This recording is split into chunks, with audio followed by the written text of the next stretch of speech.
எங்களை பொறுத்த மட்டும் நான் சொன்னது மாதிரி தான். காங்கிரஸ் கட்சி ஒரு பெரிய கப்பல். இந்த கப்பலை பொறுத்த மட்டும் நாங்கள் மற்ற கட்சிகள் மாதிரி லெப்ட்ல லைட் போட்டு இண்டிகேட்டர் போட்டு ரைட்ல திரும்ப முடியாது.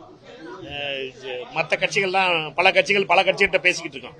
அப்பெல்லாம் பேசாது இந்த கட்சி. இது வந்து பெரிய கட்சி. நான் தேசிய கட்சி. எங்களை பொறுத்த மட்டும் எங்களுக்குன்னு ஒரு சில நெறிமுறைகள் இருக்கு. நாங்க திமுகவுடனான உறவு எங்களுக்கு இந்தியா கூட்டணியில் இருக்கோம்.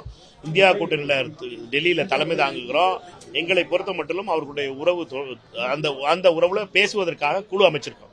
குழு அமைச்சு 70 நாள் ஆச்சு, 69-70 நாள் ஆச்சு. நீ காத்துக்கிட்டு இருக்கோம். அவர்களை பொறுத்த மட்டும் 22ஆம் தேதி குழு அமைப்பதாக பத்திரிகை செய்தியில படிச்சோம்.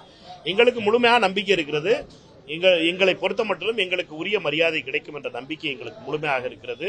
ஏனென்றால் அன்பு தலைவர் ராகுல் காந்தி அவர்கள் தமிழக முதலமைச்சரை அன்பு சகோதரர் என்று அழைப்பவர். அவர்களுடைய உறவு மிக சிறப்பாக இருக்கிறது.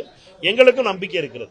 ஆனால் எங்களுக்கு வருத்தமெல்லாம் என்னன்னா, மாவட்ட செயலாளர் திரு தளபதி போன்றவர்கள் காங்கிரஸை இழிவாக பேசியதும், தமிழ்நாடு காங்கிரஸ் கமிட்டியுடைய தலைவர் அண்ணன் செல்வப்பிரந்தகை அவர்கள் மீது நடவடிக்கை எடுக்க சொல்லியும் 20 நாளைக்கு மேல ஆயிடுச்சு. எந்த நடவடிக்கையும் கிடையாது, எந்த மன்னிப்பும் கிடையாது, எந்த வருத்தம் கூட கிடையாது. அதனால என்ன, இது பரவுது. திமுகவினுடைய தோழர்கள் காங்கிரஸ்காரர்களை அவமானமாக பேசுவது. அதாவது என்ன, அந்த இதுல சோசியல் மீடியால அந்த அல்ற சில்ற ஐடிவிங் பண்றது கூட பரவாயில்ல, ஆட்டம் கூட பரவாயில்ல. அந்த அல்ற சில்ற ஐடிவிங் என்ன, இது நம்ம சாம்சங் போராட்டம் நடக்கும் போது பாத்தீங்கன்னா கம்யூனிஸ்ட் தலைவர்கள் எல்லாம் ரொம்ப கேவலமா பேசினாங்க. அதுக்கு முன்னால விடுதலை சிறுத்தைகளுடைய தலைவர் அண்ணன் திருமா அவர்களை ஒரு ஜாதி கட்சி தலைவரா பேசினாங்க. இதெல்லாம் அவர்களுக்கு பழக்கமாய் போயிடுச்சு. காங்கிரஸ் கட்சிக்காரர்களையும் அப்படித்தான் பேசிக்கிட்டு இருக்காங்க. அல்ற சில்ற ஐடி டீமை பொறுத்த வரைக்கும் எங்களை பொறுத்த மட்டும் இதெல்லாம் ஒரு பஞ்சாயத்து கிடையாது எங்களுக்கு. இதெல்லாம் கடந்து வந்தவங்க. நாங்க சண்டை இருக்கு பாஜக காரங்களோட, RSS சங்கிகளோட. இதெல்லாம் ஒரு பஞ்சாயத்து கிடையாது. ஆனா எங்களை பொறுத்த மட்டும் பொது இடங்கள்ல, பொது மீட்டிங்ல, ஒரு பப்ளிக் மீட்டிங்ல ஒரு மாவட்ட செயலாளர் அப்படி பேசுறாரு, அடுத்து அமைச்சர்கள் அப்படி பேசுறாங்க போது ரொம்ப வருத்தமா இருக்கு.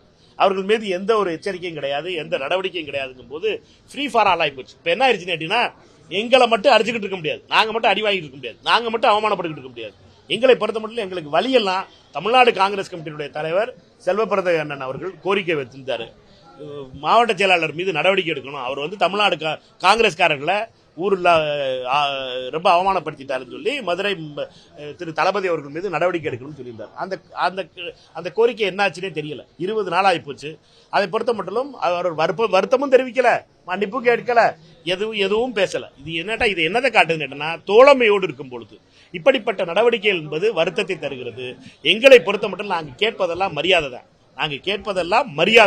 மரியாதையை தவிர வேற எதுவும் கிடையாது.